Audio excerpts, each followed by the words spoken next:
Hi guys, welcome to the channel. तो आज भी एक नए अपडेट के साथ मैं हाजिर हो चुका हूँ इंटरलिंक नेटवर्क्स के बारे में। तो अभी 2 से 3 घंटे पहले मिस्टर केवी ने एक और पोस्ट डाला है जिसमें उन्होंने ये बताया है कि इन्होंने अब तक का सबसे ज़्यादा एक्टिव यूजर्स को रिकॉर्ड किया है अपने प्लेटफॉर्म पे और भी किसी प्रोजेक्ट से अपनी तुलना करना चाहते हैं।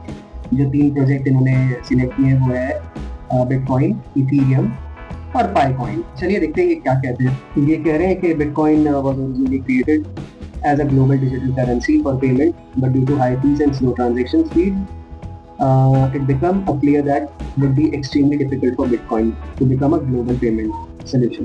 तो ये यहाँ ये कह रहे हैं कि बिटकॉइन जब आया था तो एक डिजिटल करेंसी बन के आया था कि लोगों को और इजी हो जाए ट्रांजैक्शंस में, बट ये देखते हुए कि बहुत ज़्यादा हाई फीस और स्लो ट्रांजैक्शंस की वजह से सबको ये पता चल चुका था कि ये डिजिटल करेंसी के काम नहीं आ पाएगा।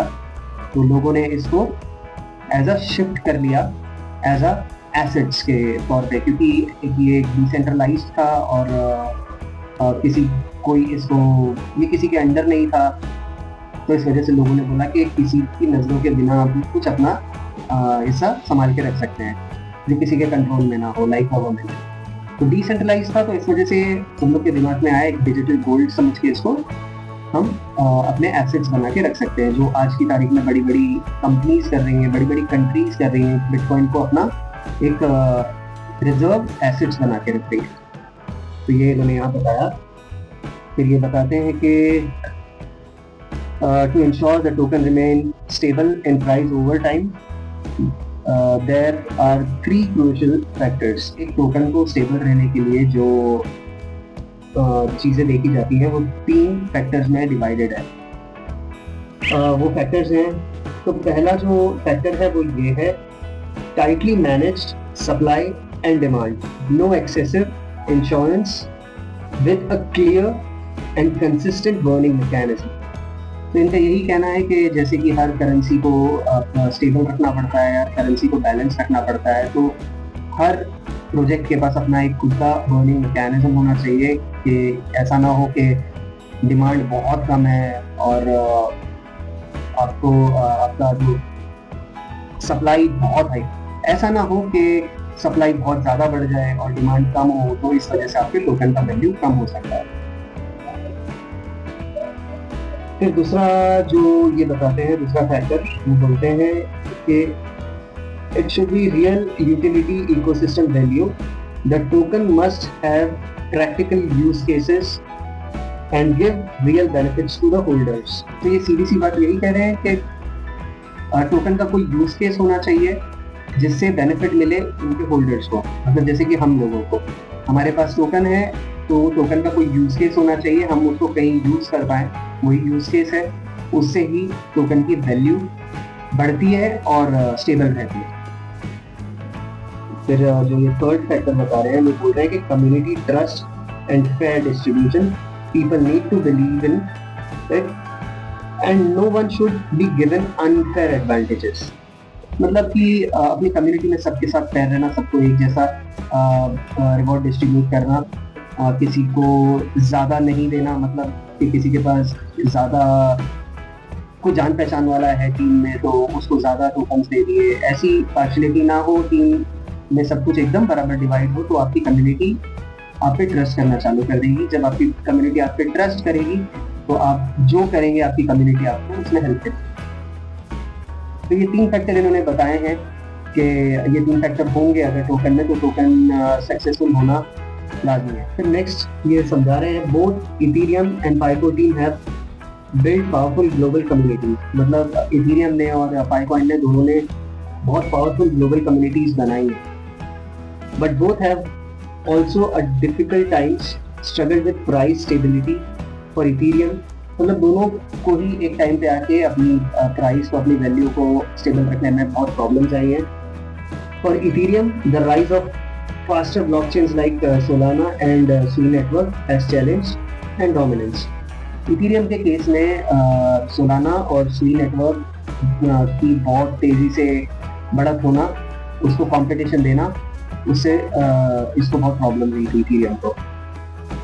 और for Pi core team, the problem lies in the overwhelming lock supply and the absence of effective burning or buyback mechanism. और ये बता रहे हैं कि पाई नेटवर्क के केस में प्रॉब्लम थी कि है, मतलब फिलहाल जो प्रॉब्लम है वो है कि इनका प्रॉपर बर्निंग मैकेनिज्म नहीं है. तो ये कहते हैं another point people often mention is VC backing, but let me be clear, having big name VCS doesn't guarantee token stability. VCS are veteran financial players. They don't lose over allocating tokens, and VCs only puts the community at the disadvantage. Never confuse VC interests with long-term health. तो यहाँ ये बताना चाहते हैं कि चाहे कितनी भी बड़ी कंपनी आ जाए, ये पार्शलिटी नहीं करेंगे, ये उनको भी एलोकेशन उसी हिसाब से करेंगे जिस हिसाब से अपनी कम्युनिटी के साथ कर रहे हैं. सो ये नेक्स्ट लिखते हैं, so how does interlink address those challenges. फिर ये बताते हैं ये सारी प्रॉब्लम्स जो पाई कोर टीम के साथ और इथेरियम के साथ और बिटकॉइन के साथ हुई है, इनको ये कैसे एड्रेस करते हैं. First, although users can mine tokens, running a human node require a real human verification and active contribution to the network, if not be burned aggressively. This ensures tokens are constantly being burned at the large scale, keeping supply in check. So, इन्होंने बताया पहला जो problem था कि supply को demand के साथ कैसे बैलेंस करेंगे. तो उन्होंने ये पहले ही बता दिया है कि हम एक बर्निंग मैकेनिज्म लेके आ चुके हैं, जिसमें इन्होंने बताया है कि जो भी लोग माइन नहीं करेंगे, जो भी इनएक्टिव रहेंगे, उनके पाई कौन कम कर दिए जाएंगे. तो ये लार्ज स्केल पे हो जाएगा जब ज़्यादा से ज़्यादा लोग ये डिफ़ॉल्ट करेंगे, क्योंकि होना ही है. तो एक large amount of tokens burn होंगे. फिर ये कहते हैं second, we operate with a clear dual token model like ITL and ITLG. ITL is our stable reserve token and ITLG is powers of the growth of our ecosystem. All value creation across the ecosystem revolves around the increasing benefits for ITLG holders. So इनका कहना ये है कि इनके दो ही tokens हैं जिनके बारे में ये बताते हैं कि इनका दो डुअल टोकन का जो सिस्टम है वो है ITL और ITLG. ITL जो है इनका स्टेबल रिजर्व टोकन है लाइक बिटकॉइन. जैसे ITL इनका मेन जो इस पे आ जाएगा अपने स्टॉक एक्सचेंज पे, और ITLG जो है वो इनका अलग एक टोकन है जो पावर करेगा ग्रोथ और इकोसिस्टम.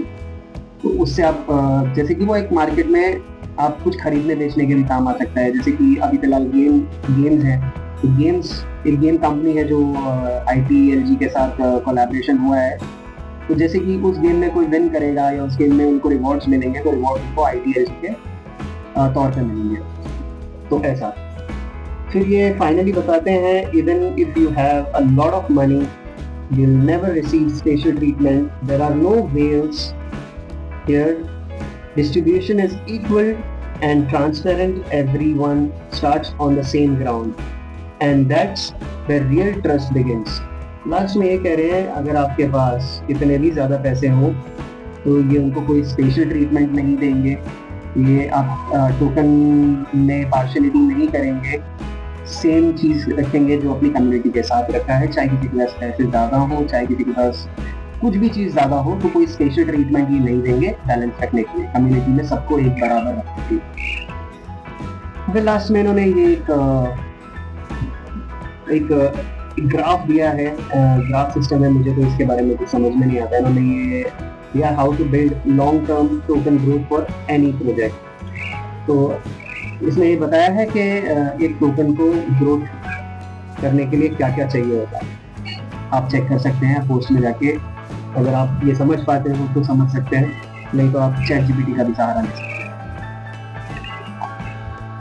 तो यही था पोस्ट आज का जो मुझे आप लोगों से शेयर करना था. ठीक है, तो फिर अगर आप लोगों ने ऑलरेडी माइन करना शुरू कर दिया है तो बहुत अच्छी बात है, और जिसने माइन शुरू नहीं की है, जिसने अभी तक ये ऐप को डाउनलोड नहीं किया है, वो प्लीज़ डाउनलोड करें, क्योंकि अभी भी आपको अच्छा रिवॉर्ड्स मिल सकता है। अभी भी आप कमा सकते हैं। ये बहुत अर्ली स्टेज है। लॉन्च शायद इस ईयर के एंड तक या तो नेक्स्ट ईयर स्टार्टिंग में होगा। जब तक आप बहुत अच्छा कमा सकते हैं, आपके पास अभी भी टाइम है। अगर आप लोगों को वीडियो अच्छा लगा हो तो प्लीज़ लाइक करिएगा, शेयर करिएगा, सब्सक्राइब करिएगा। कुछ ना समझ में आए तो आप कमेंट सेक्शन में डाल दीजिएगा, मैं आपको जरूर रिप्लाई करूँगा। तो मिलते हैं नेक्स्ट वीडियो में नेक्स्ट अपडेट के साथ। नमस्कार, बाय बाय।